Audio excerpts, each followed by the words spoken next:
كثيرا احنا بنضحك انه عايزين نقضي وقت كويس قدام الرب في السنه الجديده. عايز اكون عندي فتره بقعد فيه قدام الرب، فتره خاص للكلمه، ادرس كلمه الرب، اتشفع من اجل الخدمه يوم الاحد. انه انا قبل ما اجي الكنيسه مفترض كل مره بتشفع انه ربنا يجيب ناس جداد في الكنيسه اللي محتاجين يسمعوا رساله الانجيل، ربنا يشفي الناس اللي العيانه اللي كل مره نحن بنسمع منهم.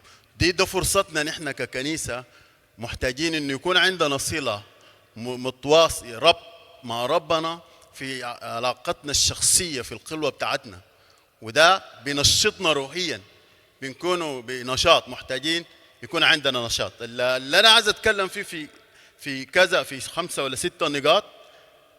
يعني شنو الخلوه؟ يعني شنو اختلي انه اخذ وقت مع الرب؟ معنى الخلوه، اهميه الخلوه، هل الخلوه اهميه ولا نحن دي حاجه اضافه اللي نحن بنقدمه، اللي نحن بنعمله متى ما يكون عندنا زمن فاضي، متى ما يكون نحن قاعدين وما عندنا وقت انه نعمل حاجه؟ ولا دي حاجه اساسا نحن مطالبين بها؟ ولا دي وصيه الهيه؟ كل الحاجات دي نحن ممكن بنسال، يكون عندنا اسئلات كثير من جوانا، عايزين نجاوب على بعض السؤال. يعني شنو الخلوه؟ هل مهمه ولا لا؟ ايه اسباب؟ يعني ايه الهدف بتاعه؟ ايه الهدف من الخلوه؟ ليه انا محتاج انه اختلي؟ ليه انا محتاج انه اكون بقعد قدام الرب بطريقه مستمره؟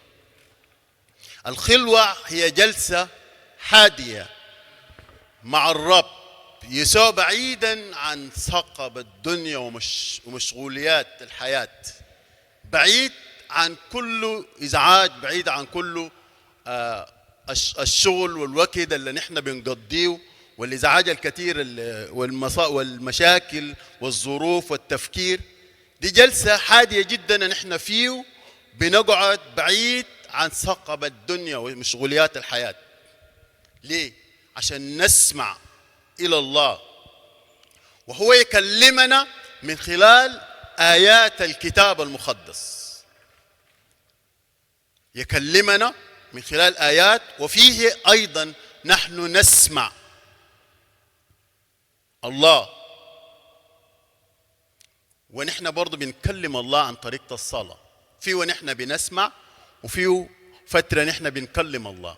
مهم جدا إنه جلسة، يعني الخلوة هي جلسة هادية. ولازم أقول هادية ليه؟ أنا محتاج أقعد أركز، محتاج أقعد أفكر، محتاج أكون عندي الوقت ده.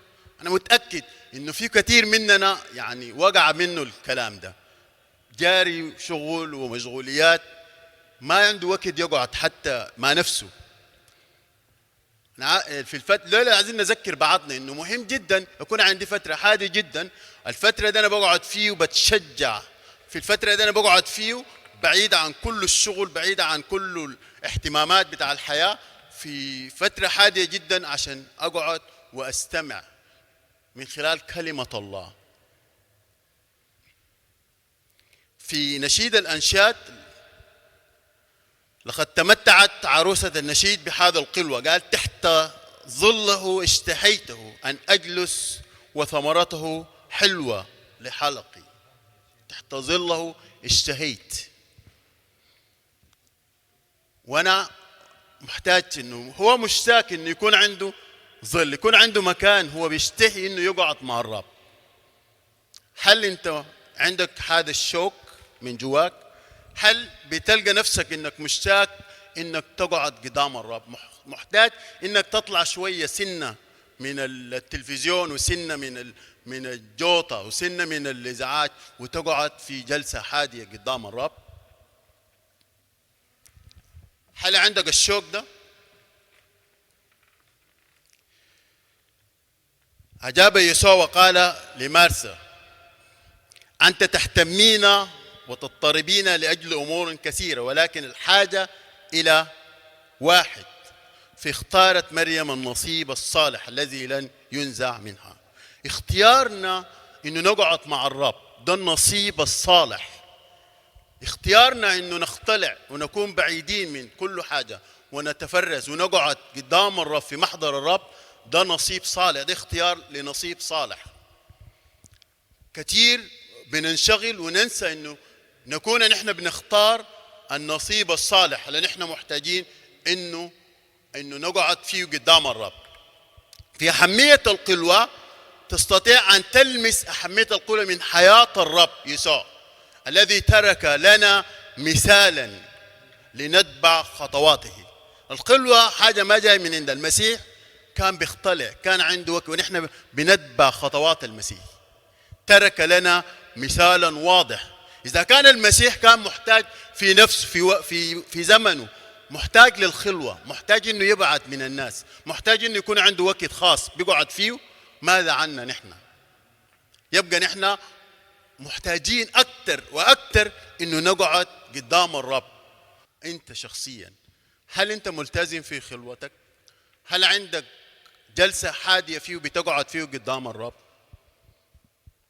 ممكن يكون ده تذكير بالنسبة لك. إذا كنت أحملت إنك تقعد قدام الرب، أحملت إنك تكون عندك وقت خاص، اهتميت بمواعيد بالشغل، ترتيبك للزمن، الشغل وزمن حاجات تانية، اجتماعات ونشاط وكل حاجة، ده كله تمام. لكن هل أنت بتهتم إنك تكون عندك وقت مخصص من 24 ساعة أنت بتقعد فيه قدام الرب؟ بتجي كده في هدوء وأنت لوحدك بتقعد فيه قدام الرب. للخلوة أهمية قصوى. هتكلم في 3 نقاط. المسيح مثالها. حاجة الثانية الخلوة وصية إلهية. حاجة ثالثة غذاء للروح. الخلوة المسيح مثالها، ونحن بنتبع مثال المسيح، نحن بنتبع خطوات المسيح. يبقى نحن بحاجة لده، بحاجة إنه ككنيسة نكون كلنا مع بعض. لو كلنا مع بعض ككنيسة بعد ما نطلع من هنا يوم الأحد بنلتزم في الخلوة بتاعتنا، بنلتزم في التشفع كلنا بعض. الأم الثاني بيصلي من الأم، والشاب بيصلي من الشاب، والعازف الثاني يصلي من العازف، والسيسي يصلي من، كلنا بنكونوا مستمرين في الخلوة، بنقعد قدام الرب وبنتشفع. هيكون في تغيير كتير، هيكون في نهضة، هيكون في أمور كتيرة مختلف، لأن كلنا في الشركة في الصلاة. المسيح مثالها، وفي الصبح باكرا جدا قام وخرج ومضى إلى موضع خلاء. ده واحد بيثبت إنه فعلا إنه المسيح هو مثال للخلوة، ونحن محتاجين إنه نتبع، لأنه المسيح هو كان بيخرج في موضع خلاء عشان يقعد ويصلي، عشان يقعد في مكان بعيد، بيطلع من الجمهور، بيطلع من التلاميذ، بيطلع من كل الوضع اللي كان من حوله، بيمشي مكان بعيد ويقعد ويصلي.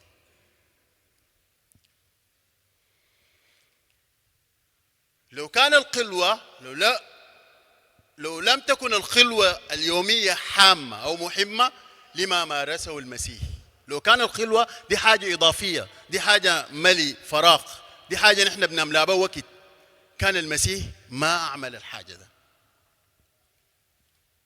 بل ليعلمنا مقدار أهمية فقام وخرج، ليعلمنا قام وخرج ومضى وكان يصلي، عشان كان عايز يترك من وراه طريقة سلوك، طريقة ونحن نتبع هذا الطريق. كان بيقدم تعليم بحياته، بممارسة، حاجة عملي قدام التلاميذ وقدام كل الناس. كان بيطلع وبيمشي في موضع خلاء ويصلي، عشان بعدين لما هو يكون ما في، نحن محتاجين نتبع نفس الطريقة، نقعد قدام الرب في حدود جدا عشان نقدر نصلي. في رجال الله مارسوا هذه الخلوة زي داود الملك. يا الله إلهي أنت إليك أبكر، عطشت إليك نفسي، يشتاق إليك جسدي في أرض ناشفة ويابسة بلا ماء. يشتاق إليك نفسي.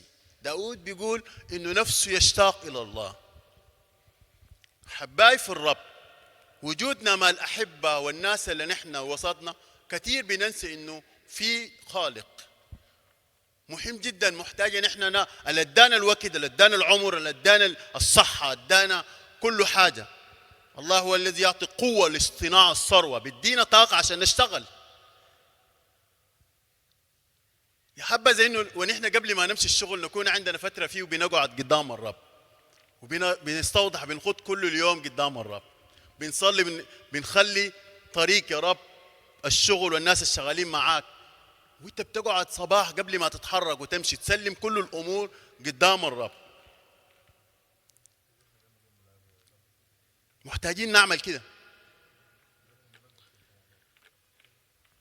الخلوه وصيه الهيه، خلوه المسيح مثاله حد نمره واحد. الحاجه الثانيه وصيه الهيه. واما انت فمتى صليت فادخل الى مخدعك واخلق بابك. دي وصيه نحن محتاجين لده عشان المسيح عمل ونحن بنتبع المسيح، محتاجين عشان دي وصيه ونحن لازم نطيع الوصيه. فاما انت فمتى صليت فادخل الى مخدعك واخلق بابك وصلي الى ابيك الذي في الخفاء. مهم جدا. نمره 3 غذاء للروح. فكما نهتم بأجسادنا ونغذيها ونعتني بها، كذلك يجب أن نهتم بأرواحنا ونغذيها. زي نحن نهتم ناكل 3 وجبات ونشرب شاي ونشرب قهوة ونعمل كل اللي نحن نفسنا فيه، بننسى إنه نقعد قدام الرب. مهم جدا ال3 نقاط. ليه أنا مهم؟ عشان أكون بقعد قدام الرب، عشان المسيح هو كان مثال، هو عمل، وأنا بتبع خطوات المسيح. ليه أنا محتاج أن أكون بختلع، أكون باخد وقت قدام الرب؟ مهم جدا عشان دي وصية إلهية. ليه أنا محتاج أكون عندي خلوة؟ عشان ده غذاء روحي، ده وقت فيه وأنا بتغذى، بقعد قدام الرب وبتكلم مع الرب، بتلذذ مع الرب. بنفقد 3 حاجات، بنفقد أو بنخفق إنه نتبع خطوات المسيح لما نكون ما عندنا خلوة فردية. بنكون ما قاعد نقدم نتبع وصية الله عشان دي وصية، لما نكون نحن ما عندنا خلوة فردية. كل الأيام مشغولية وجري، وكل الأيام مشاهدة وقعد على التلفاز والحديث في التلفون طول الوقت، والتصفح عبر السوشيال ميديا طول الوقت. بناخذ ساعات كثيرة ممكن بنضيعه، ونحن في الأحد اللي قبل الصوم، نحن في الاستعداد محتاجين نبدأ نعرف إنه كيف نقعد نختلع، كيف نقعد قدام الرب، كيف نكون عندنا وقت، كيف نكون عندنا خلوة فردية بنقعد فيه قدام الرب. مهم جدا. انت محتاج انه تتذكر انك بتكسر حاجة المسيح عمله، وانت محتاج انك تتبعه. وصية كتابية. غذاء روح انت بتفقده لما تكون عايش في جوطة الحياة وناسي انك تقعد تختلع قدام الرب. هدفه انه الخلوة الفردية ليس فترة دراسة الكتاب المقدس، ودي ممكن نقطة محتاجين نوضحه برضو. الخلوة الفردية مش دي فترة بايبل ستادي، لأنه في بايبل ستادي كثيرة نحن بنجي مع بعض فينا في الكنيسة في أي حتة أو في البيت كأسرة بنقعد ندرس الكتاب المقدس. لكن إنه الخلوة الفردية ليس دراسة الكتاب المقدس. مش بندرس العقائد اللاهوتية وبندرس حاجات في الكتاب المقدس. الخلوة هي شركة مع الرب، وجودنا للإصغاء إلى صوت الله، مش إنه نقرأ ونعمل دراسة ونعمل بحث في الكتاب المقدس. دي وقت براء ونحن بنعمله. ممكن ده نعمله مع الأسرة، نعمله مع العيال في البيت، نعمله مع مجموعة في الكنيسة، في المركز، في كل حاجة دراسة كتاب. لكن الخلوة الفردية هدفه دي شركة مع الله، شركة مع الرب. في الشركة مع الرب نحن محتاجين مطالبين نكون موجودين في حضرة الله للإصغاء إلى صوته، لنسمع لصوت الله، والله هو بيكلمنا. عشان كده نحن مدخلين الحاجات في بعض. درس الكتاب الخلوة دي حاجة مختلف. المسيح لما كان بيطلع في خلوة فردية كان بيقعد في هدوء، كان بيسمع، كان بيصلي، مش كان بيعمل درس كتاب في الخلوة بتاعته. الخلوة مش درس كتاب. درس كتاب نحن بنعمله، بنتناقش وبنجاوب على أسئلات كثيرة وبنتعلم حاجات مفيدة في الكتاب المقدس. لكن الخلوة محتاجين نسمع، محتاجين ننمي آذاننا للسمع، إنه نسمع لصوت الله، وبعد ما نسمع نتكلم.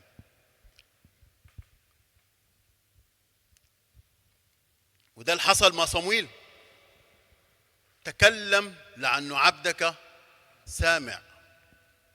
في الخلوة نحن محتاجين للكلام ده، إنه نقول للرب تكلم لأنه عبدك سامع. يا رب تكلم إلينا لأنه نحن سامعين.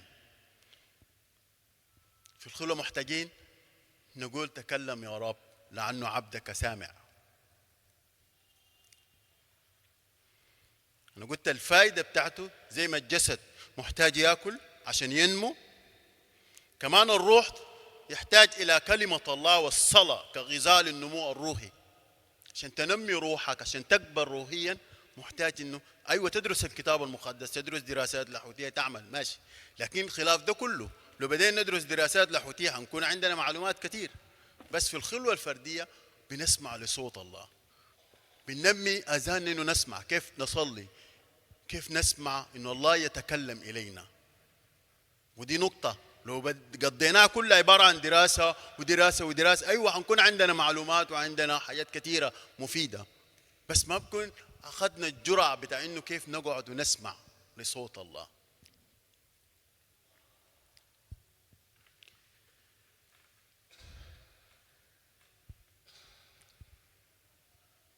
أنا ما أقدر أسأل أقول مين الملتزم في الخلوة بتاعته ومين الما ملتزم، لكن دي حاجة بترجع بينك وبين نفسك أنت. دي حاجة الوحيدة اللي ما في زول يقدر يتدخل فيه، دي حاجة الوحيدة اللي ما في زول يقدر يعرف إذا كنت أنت ولا قسيس يقدر يعرف إذا كنت ملتزم في خلوتك ولا لا.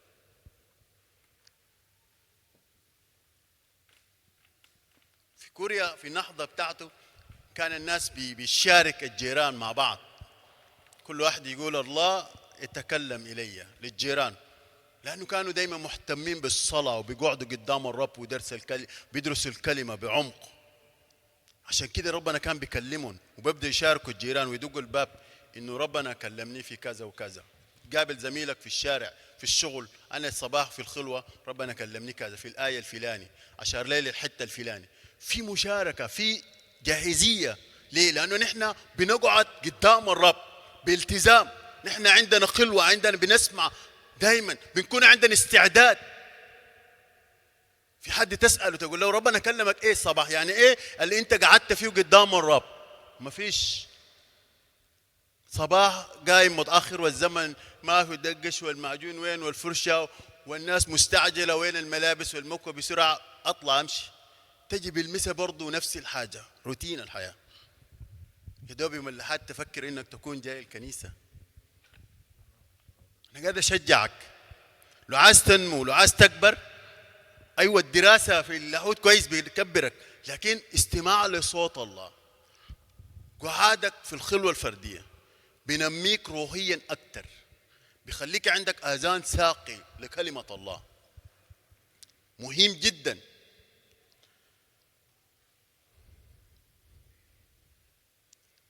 في الخلوة محتاج انه تحيي قلبك، التأمل في الكتاب المقدس بعد الصلاة. ده اللي نحن بنعمله في الروتين بتاعنا في الخلوة. محتاجين انه نحيي قلوبنا للرب ونقول له رب هو نحن جاهزين، اتكلم الينا. محتاجين نتأمل في الكلمة وبنقعد نسمع ربنا بيكلمنا في المقطع معين، في آية معين، وبعدين نبدأ نتكلم إلى الله.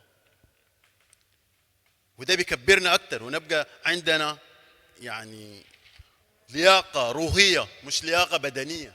عندنا لياقة روحية. ليه؟ لأن نحن مستعدين انه نقول شنو ربنا يتكلم، مستعدين كل يوم كل الصباح نطلع من محضر الرب ونكون عندنا رسالة انه نقدمه للزول اللي نحن بنلقاه، مستعدين انه نشارك اللي زوجك او زوجتك رسالة اللي ربنا كلمك من خلال الخلوة بتاعتك. بيكون عندك استعداد لأنه أنت مستمر بتقعد في الخلوة مع الرب. حتى الخدام مع الانشغال بينسوا إنه يقعدوا في خلوة. لكن أنا عايز أقول لك بعيدة عن دراسة الكتاب المقدس، محتاج إنه تقعد قدام الرب، هتكبر أكتر، هتلقى نفسك روحيا بتكبر.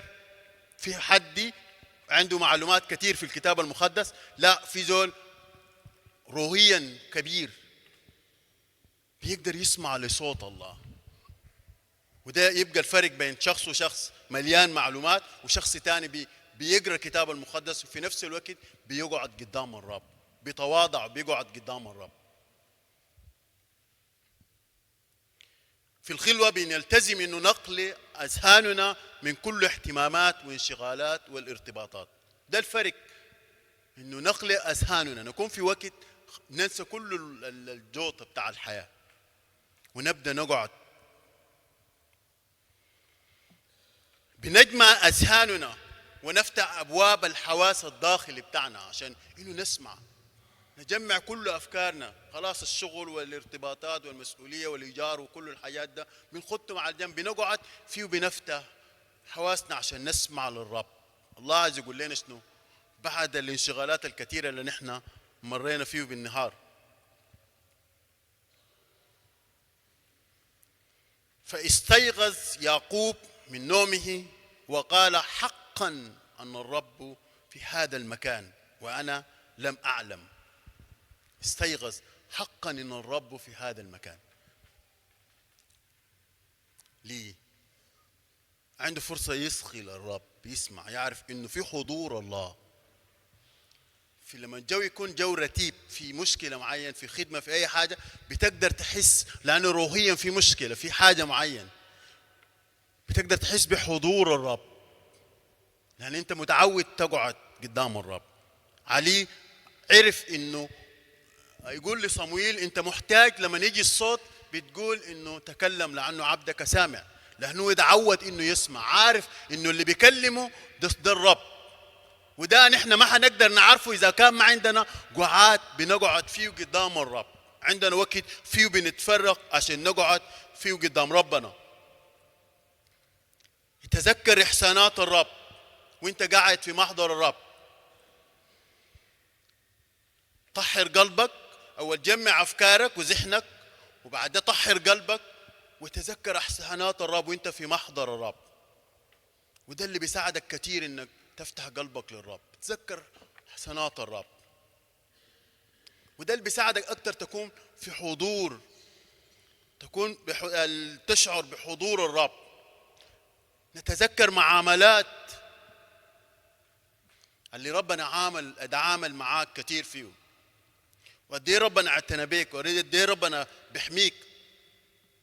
وده بيساعدك ان تطرد مشاعر الخوف من جواك حتى لو في حاجات كتير واقفه قدامك. لما تبدا تتذكر حسنات الرب، معاملات الرب معك وانت في خلوتك، بيطرد الخوف من جواك، بيطلع مشاعر الخوف الى الخارج.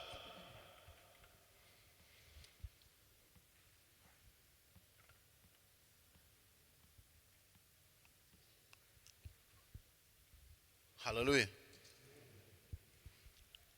هللويا. تأمل في الكتاب المقدس وانت في الخلوة. اقعد وتأمل، مش تدرس، تأمل في نص كتابي، الله يكلمك في ده. تميز جيدا، خليك عندك تمييز لصوت الرب. ارفع قلبك بطلبة واطلب من الرب انه يبدأ يكلمك. كلمني يا الله. اتعلم اقعد قدام الرب، اتشفع قدام الرب. سيب كل المشغوليات اللي انت خايف منه، سيب كل الظروف بتاع الحياة، احتياجات بتاع المدارس. تعال اقعد قدام الرب بعيد من كل حاجة. ممكن تكون مضغوط بتشتغل مرة أو أكتر من شغل، ظروفك صعب، لكن ده ما بيستثني إنك ما تكون عندك وقت فيه وبتقعد قدام الرب. نحن محتاجين كلنا ككنيسة بدون استثناء إنه نكون عندنا فترة بنقعد فيه قدام ربنا.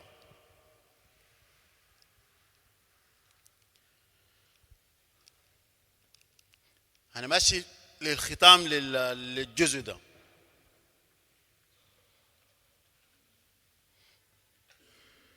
ممكن يكون في صعوبات كتير بتواجهنا في الخلوة ونحن ما قادرين نلتزم إنه نقعد فيه قدام الرب. ممكن يكون ما عندك مكان إنك تقعد فيه قدام الرب. بعد مرات بيكون عندك فاقد للشوق، شوق إنك تكون قاعد قدام الرب، ما عندك اشتياق، ما عندك مكان، قاعد في الصالة والزحمة كتير ما في مكان تقعد فيه قدام الرب. من جوا أحيانا بيكون فاقد الشوق إنك تشتاق،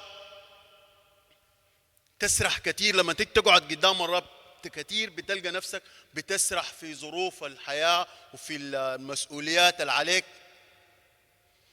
والخلوة بتلقى بعض مرات ما قاعد تأثر في علاقتك بالله، وكتير بتلقى نفسك ما قادر تلتزم، بتعمل وعود قدام الله ما قادر تلتزم انك تكون عندك قعات قدام ربنا.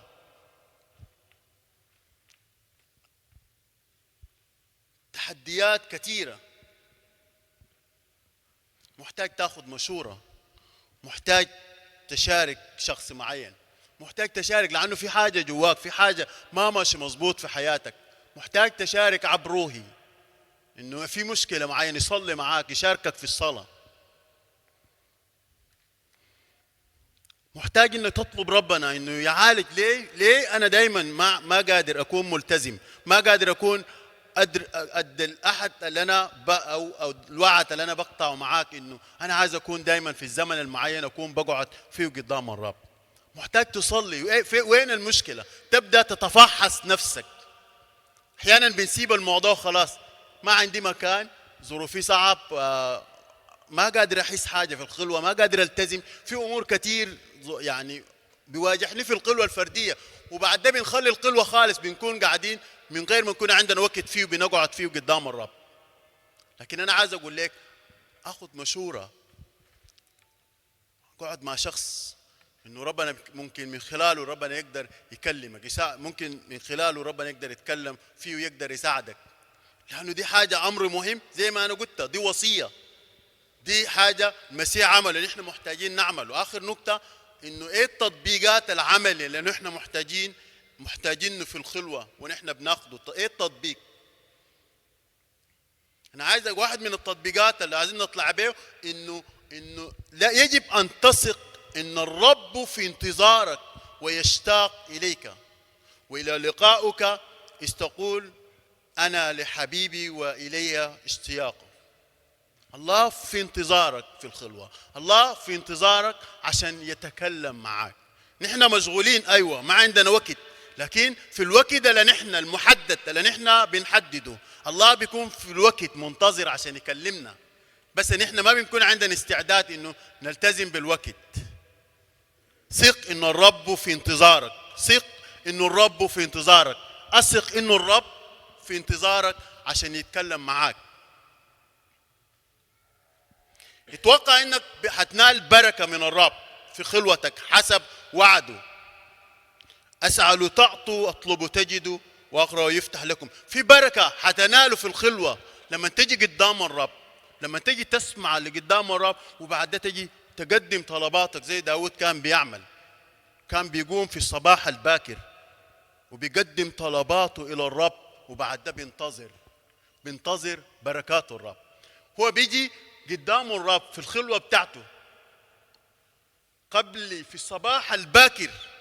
ممكن ده وقت الزول عايز ينوم، عايز يرتاح، ترفع البطانية والمغاومة على البرد وكل حاجة، لكن داود كان ملتزم يقعد قدام الرب، يقدم طلباته قدام الرب، وبعد ده ينتظر.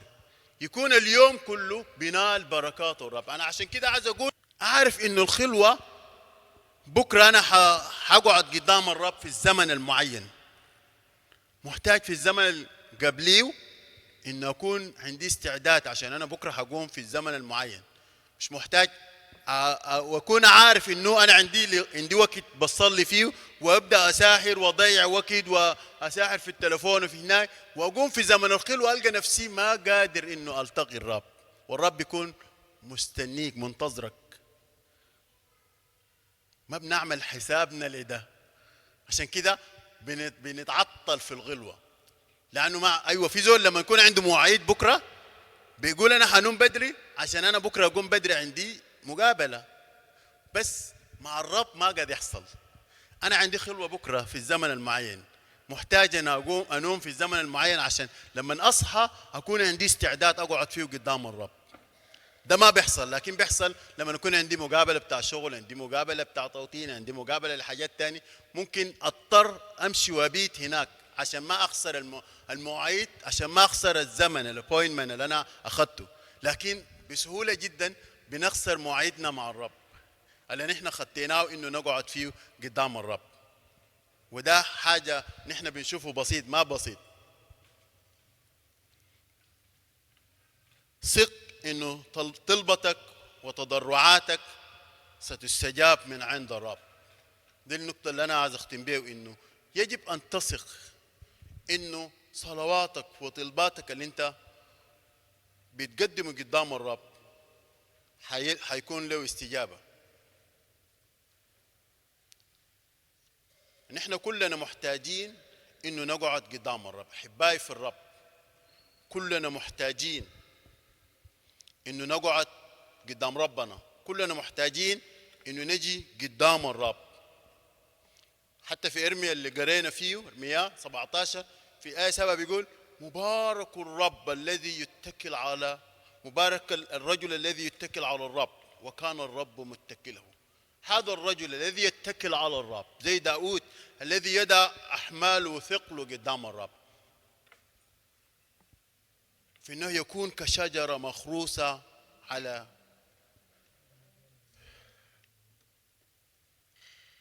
عشان تكون شجرة مخروسة على مياه وعلى نهر تمتد أصولها. عشان تكون شجرة مخروسة محتاج تكون عندك فترة فيه بتقعد فيه قدام الرب.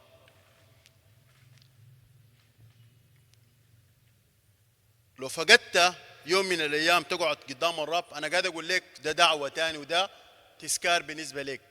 أنت محتاج ترجع وتعيد قعدتك قدام الرب. أنت محتاج ترجع تتنشط من أول جديد. أنت محتاج ترجع وترجع النشاط اللي أنت فيه كنت بتقعد فيه بركبتك قدام الرب. طوبى للرجل الذي لم يسلك في مشورة الأشرار وفي طريق الخطاة لم يقف وفي مجلس المستهزئين لم يجلس، لكن في ناموسه الرب مسرته وفي ناموسه يلحج نهارا وليلا. يا بختك انت اللي بتقضي وقت قدام الرب. يا بختك اللي انت 24 ساعة اللي اداك لو ربنا انت قدرت انك تدي فيه وتكرم فيه الرب وتدي وقت للرب عشان تقعد تسمع للرب. يا بختك انه ربنا اللي اداك عمر وانت من عمرك اللي انت اخذته ربنا البركه الصحه اللي اداك له انت بتدي من صحتك جزء عشان انك تقعد بركبتك قدام الرب.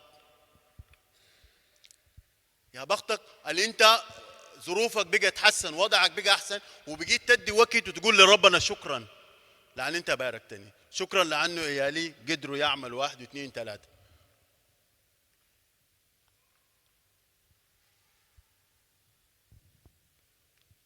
في حاجات كثير ما بنحس بيه انه نحن بنعمل غلط، لكن كثير بنلقى انفسنا في اخطاء كثيره ماشي ونحن ما بنحس بيه. كثير بنرجع نسبح ونعمل كل حاجه لكن ما بنقعد قدام الرب.